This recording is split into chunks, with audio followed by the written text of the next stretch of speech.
The Highwayman by Alfred Noyes. The wind was a torrent of darkness among the gusty trees. The moon was a ghostly galleon tossed upon cloudy seas.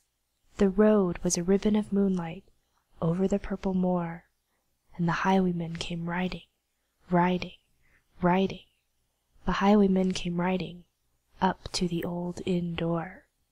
He'd a French cocked hat on his forehead, a bunch of lace at his chin, a coat of the claret velvet, and breeches of brown doe skin.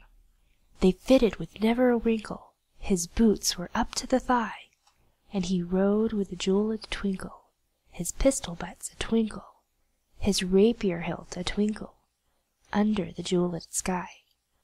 Over the cobbles he clattered and clashed in the dark inn yard, and he tapped with his whip on the shutters, but all was locked and barred.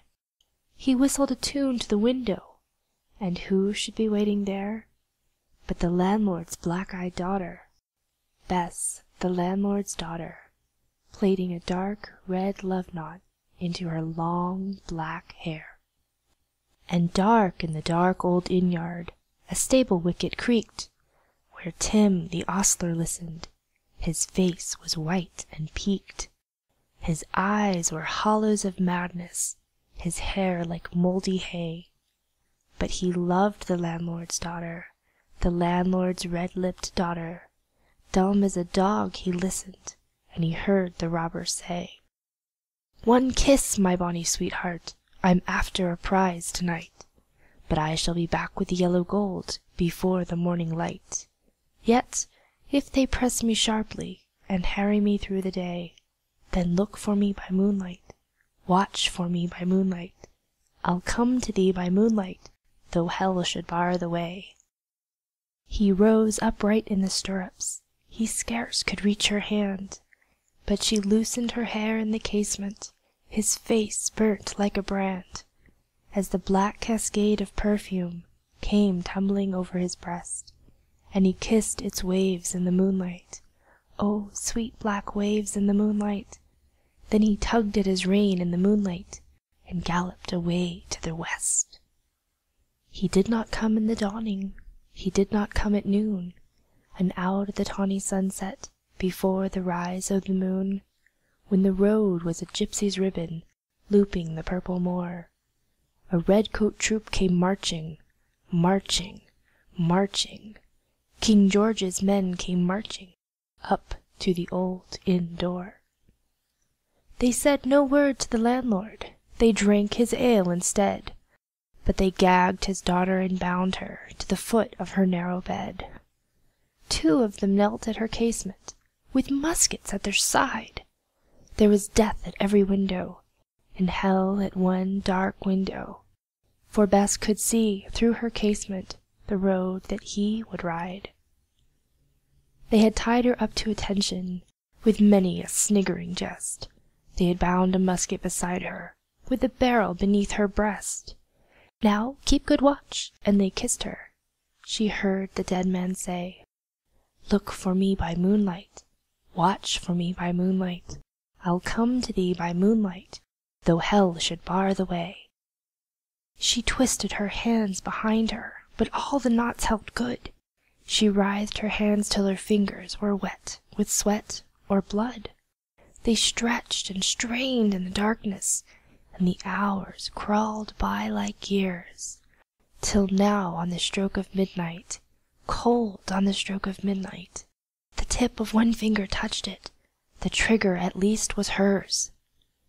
The tip of one finger touched it, she strove no more for the rest. Up she stood up to attention, with the barrel beneath her breast. She would not risk their hearing, she would not strive again, for the road lay bare in the moonlight, blank and bare in the moonlight, and the blood of her veins in the moonlight throbbed to her love's refrain. Had they heard it, the horse hoofs ringing clear? In the distance, were they deaf that they did not hear? Down the ribbon of moonlight, over the brow of the hill, the highwaymen came riding, riding, riding. The redcoats looked to their priming. She stood up, straight and still. In the frosty silence, in the echoing night, nearer he came and nearer. Her face was like a light. Her eyes grew wide for a moment. She drew one last deep breath. Then her finger moved in the moonlight. Her musket shattered the moonlight, shattered her breast in the moonlight, and warned him with her death. He turned, he spurred to the west. He did not know who stood, bowed with her head o'er the musket, drenched with her own red blood. Not till the dawn he heard it. His face grew grey to hear how Bess, the landlord's daughter, the landlord's black-eyed daughter, had watched for her love in the moonlight, and died in the darkness there. Back he spurred like a madman, shrieking her curse to the sky, with the white road smoking behind him, and his rapier brandished high.